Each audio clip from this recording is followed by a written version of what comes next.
Hello, I invite you to take one heart breath with me if you're going about your day, breathing into your heart and exhale, letting your breath flow through all parts of your body, letting your chi flow.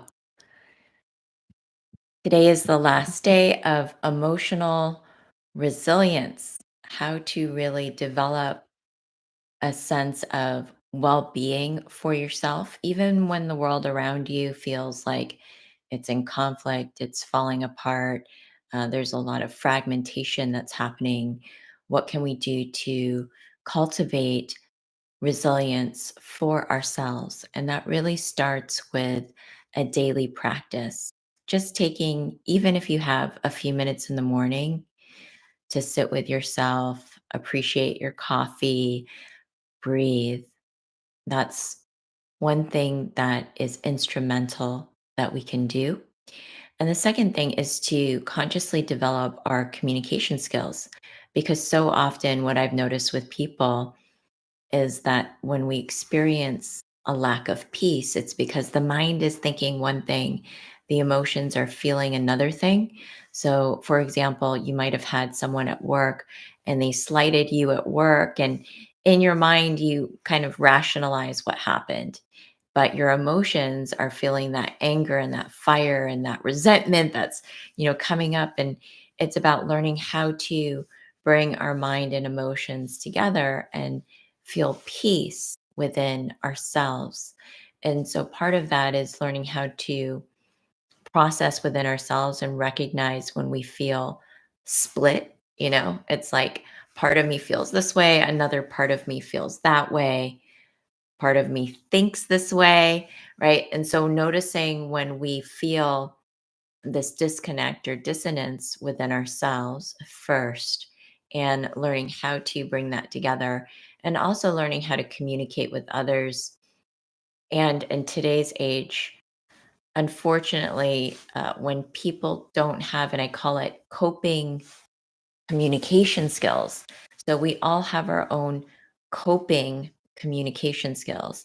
And ghosting is a prime example of someone who that is their way to cope with a situation is just dropping off the face of the earth. And so when we start to experience these feelings of disconnection with others or within ourselves, it can cause this emotional dis-ease. And when we understand that uh, some of us are more limited in the way that we know how to communicate our feelings because so many of us were punished as children or even as adults for saying what we really think and feel.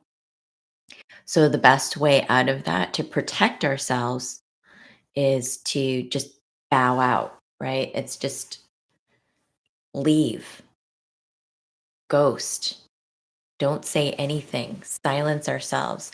And that's one thing that can really help us to understand and have more compassion towards is that when people aren't communicating, what we can do within ourselves and how we can resource ourselves when we start to feel that split and learning how to breathe through it and recognize that it is possible to think one thing, to feel another thing, to feel two different emotions at once, to feel conflicted, and to accept that that's what's true for us in the moment. And when we can learn how to accept that, we start to feel more peace. And when we can also learn how to accept that others are where they are because of their past experience or trauma and their way of coping, then we can also find resolution within ourselves. So, in a world that's fragmented and people are ghosting and they're not showing up and they're not doing what they say that they're going to do, what can we do to create that sense of peace and resolve within ourself?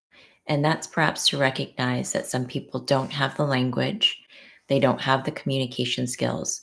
But what can we do to communicate? What can we do to make it safe for others to reach out to us, to tell us their truth, Perhaps it's reaching out again or letting them know that it's okay or even asking a question.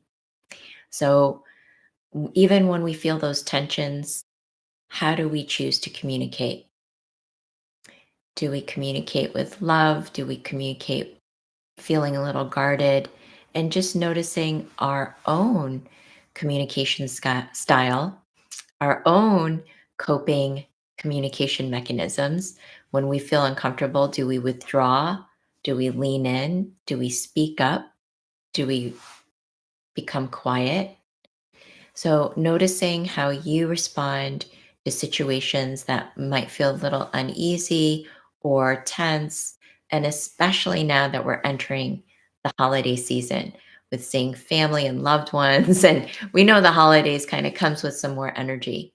So, I hope this was helpful for you today, and I wish you a really well rest of your day.